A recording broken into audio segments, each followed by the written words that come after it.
You watch the left? Yeah. We ended up closing in on a compound. Yeah, over there. We manoeuvred around and we had this enemy enclosed in. They had almost the perfect setup. They had a well-defended, well-barricaded room. It was a very heavily fortified, heavily armed position with only one entrance.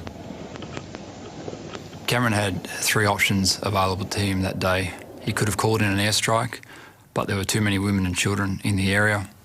He could have chosen to bypass the enemy position, but had he turned his back on enemy who wanted to kill him, they most likely would have. Or the third option was to engage in close combat and neutralise those enemy before moving on to support the casualty. That was the only option available to him on the day. We needed to get to the enemy, and the only avenue of approach was through the area that they were defending. And on approach, we were met with heavy machine gun and heavy AK fire every single time, and it was well aimed. There was, at no point was there a break. There was no, the bits of building were falling off around us. We threw a number of fragmentation grenades in the room, and we'd wait a while for the dust to settle down, and then we could go in and clear it.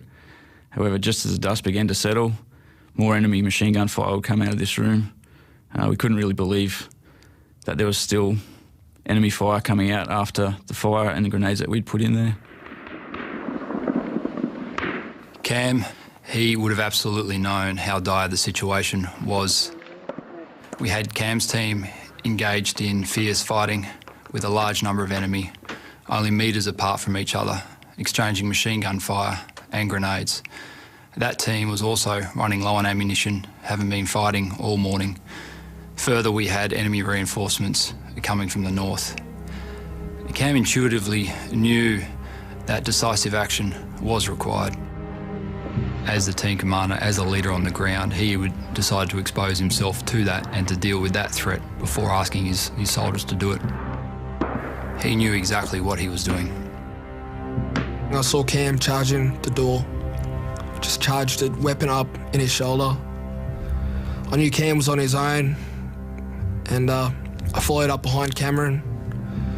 We made maybe about close to a metre to the doorway, and once more the machine gun started firing at us from all positions, and we were forced to tactically withdraw to cover. At that point, we knew we were in a bit of trouble. We didn't know how many enemy were in that compound.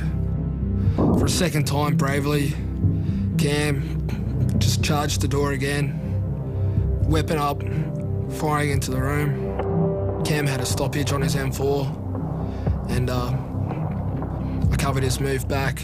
At this point, being low on ammunition, something drastically had to happen. The third time, he made it across the doorway. And from there, that was our point, that was our foothold into moving into the enemy stronghold. From there, he effectively neutralised one of the enemy within the stronghold, but in doing so, in getting that foothold for us, he gave up his life.